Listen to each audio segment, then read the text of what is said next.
very good to be with you, former Prime Minister, and thank you for letting me make an opening statement. This is a painful day, coming back to a place that I love and respect so much, albeit virtually, but in these circumstances.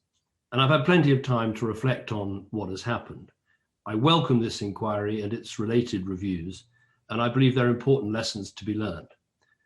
It was the greatest honour of my life to be Prime Minister of this country.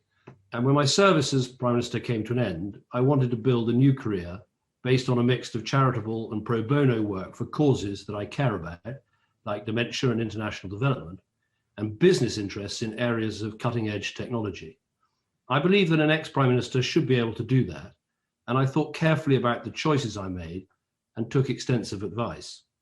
As part of that range of activity, I would explain why I chose to work for Greensill Capital, the circumstances under which I contacted government ministers and others, and my motivations for doing so. I'll also explain how I abided by the rules that were in place. But rules alone are never enough. We learnt that in this place over so many issues: personal conduct and codes of behaviour, and how such conduct and behaviour both appears and can be perceived. These things matter too. I completely accept that former Prime Ministers are in a different position to others because of the office that we held and the influence that continues to bring.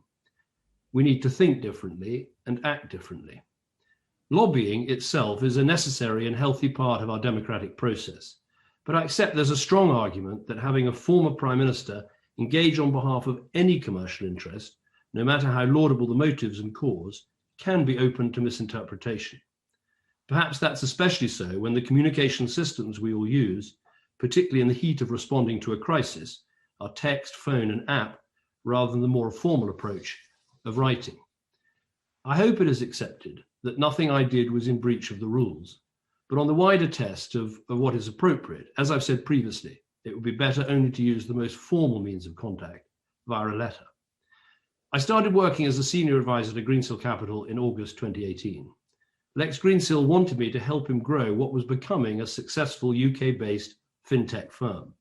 There was geopolitical and strategic advice, helping with international expansion, speaking at customer and supplier events, and helping to win new customers. I liked the fact that the business was using technology and deep capital markets to help small businesses and supply chains to get low-cost credit, to get paid early. I had seen how this had worked in government when Lex Greensill was brought in by Jeremy Hayward to advise my administration from 2011, though at the time, as I've explained, I only met him very briefly. This was all part of the civil service drive to improve government efficiency. In bringing him in, Jeremy was acting in good faith to solve a real problem: how to ensure companies and supply chains, particularly SMEs, could access low-cost credit. In terms of my role, I was not employed at Greensill as a lobbyist, and lobbying the UK government was never intended to be part of my role.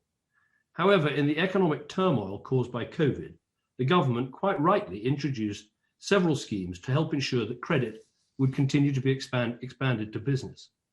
The Greensill proposal was to make this even more effective, and I believe that it should be considered by government.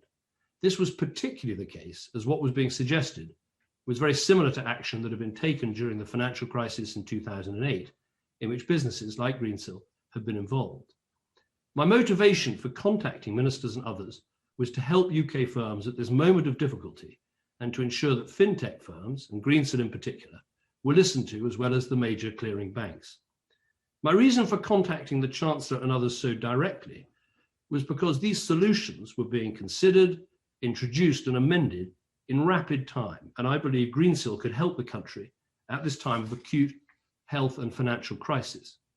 I knew that any meetings between Greensill and officials that were being asked for would, quite rightly, be publicly reported, not least because of the rules on transparency that I helped to put in place as Prime Minister. Greensill was not asking for direct government support or some sort of bailout. And at this stage, April last year, I certainly had no sense at all that the business itself was in any danger of collapse. Separately, in 2019, Greensill had decided to extend the idea of paying suppliers early to business's most important supplier of all, its workforce. I thought this was a very appealing idea. allowing employees to draw down their salary as they earned it for free, rather than having to wait till the end of the month, seemed an effective way, amongst other things, to help end the scourge of payday lending. For firms in the private sector, while there would be a charge for the employer, there would never be a charge for the employee. And in the public sector, it would be free for both employer and employee. I became an enthusiastic supporter of this new app, Earned it was called, and wanted to promote it to the NHS and other public sector bodies. I could see a profound social benefit from the take-up of this technology. I'm desperately sorry that Greensill and Earned went into administration. Hundreds of hard-working people have lost their jobs, and many more are threatened by the consequences. As I was neither a director of the company nor involved in any lending decisions by the company, I have no special insight into what ultimately happened, but I'm as keen as anyone to learn the lessons and hope that these inquiries will help with that process. I know you're also examining the rules governing lobbying and business appointments after ministers and officials leave office, and any special arrangements for former prime ministers. And on that subject, I have these brief thoughts.